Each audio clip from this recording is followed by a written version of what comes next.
कि माने या चाहे मत माने, जब सारी लड़कों लेकर कुमार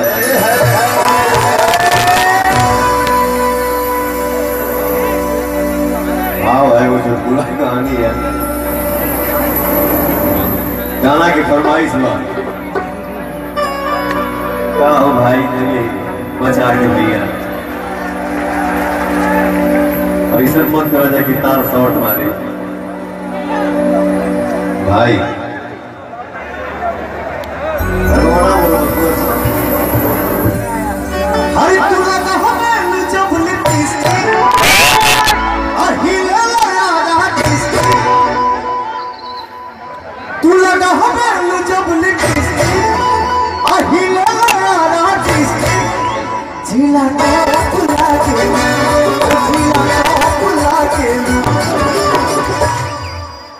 भोजपुरी का अवार्ड फंक्शन हुआ इस बार लंदन में, वहां मैंने अपने फिल्म का शूटिंग भी किया, जिस फिल्म का नाम है मातू के सलाम। ऐसा कोई कि हमार है इसे हम लिखी बोलत, ये भोजपुरी के लिए बहुत खुशी की बात है कि वो भोजपुरी गाना नेशनल चैनल हर चैनल पे दिखता है, बजता है, हर जगह सुनाई देता है, किसी भी शो पे। ये सब आप लोगों का आशीर्वाद है। आज हम के कलर्स चैनल से भी फोन आई है, हम गाड़ी में थे, एक शो में मुझे बुलाया जा रहा है एज ए गेस्ट। तो मैंने उनसे बोला कि भैया नेटवर्क कटा था गाड़ी में, बाकी कॉल क्लियर करो। तो हो सकता है कि कोई अभी डिटेल मुझे कल बताया जाएगा, आप लोग अपने भाई को देखिएगा। तो गनवा तो ही है गाय बड़ी कहे कि पवन सिंह के परिचय ही है।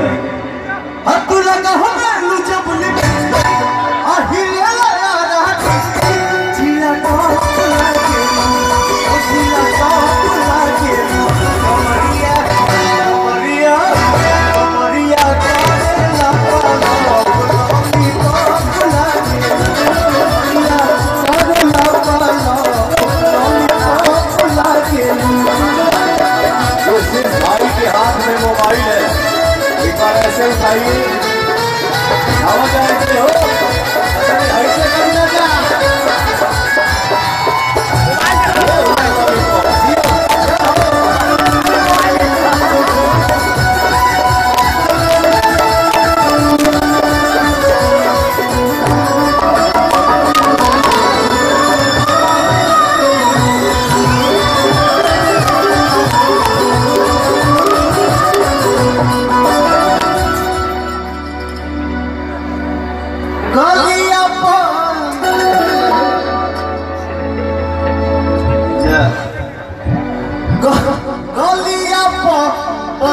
झूमे अब उसकी तो झूमे लगा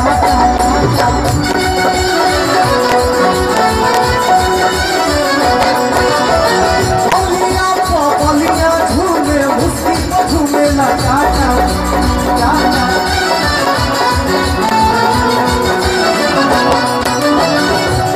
माई बहन एक बार ताली बजा ना जाओ, क्या बात है। गोरखपुर के बगिया में तो हर फूक रहेला साटा साटा।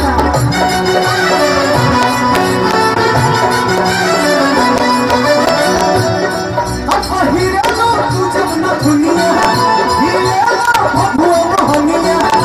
हीरे लो तू जब न दुनिया, हीरे लो भगुआ मोहनिया।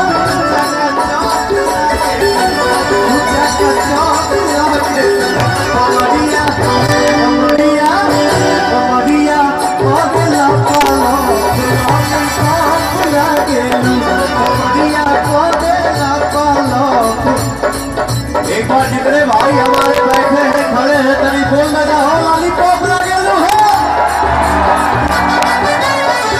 भैया।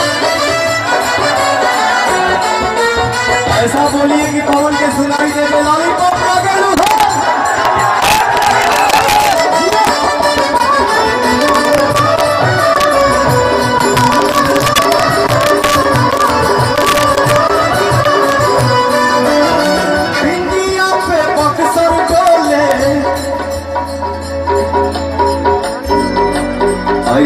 बिंदिया लगौले बड़ो बिंदिया पर मिथिला डोले अबाली पे ससाराम तिहारी बिंदिया पे पुसर डोले अबाली पे ससाराम तिहारी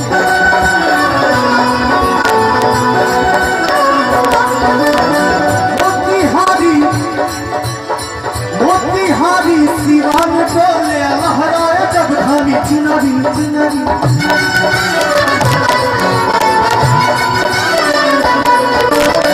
देखे के चढ़ल जवानी हिले पटना राजधानी देखे के चढ़ल जवानी हिले पटना राजधानी मलाई पारा दुला गेलू मलाई पारा दुला गेलू कमरिया गाना गाओ तरी कमरिया हिलाओ तो रुबार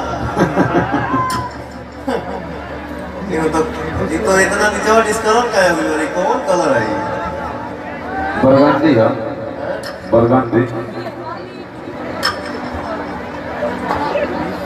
ये कौन है तुम्हारे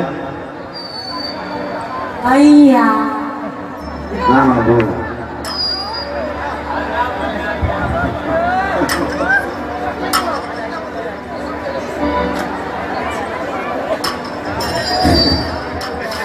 देखी के चढ़ल जवानी हिले पटना राजधानी मलाई पारा फुला के मलाई पारा फुला के कमरिया कमरिया कमरिया मलाई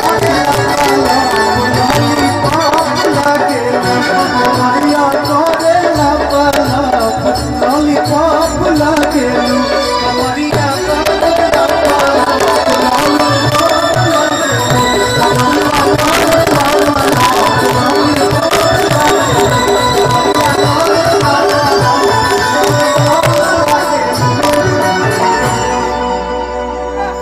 फिर बाल हिले पागल पागल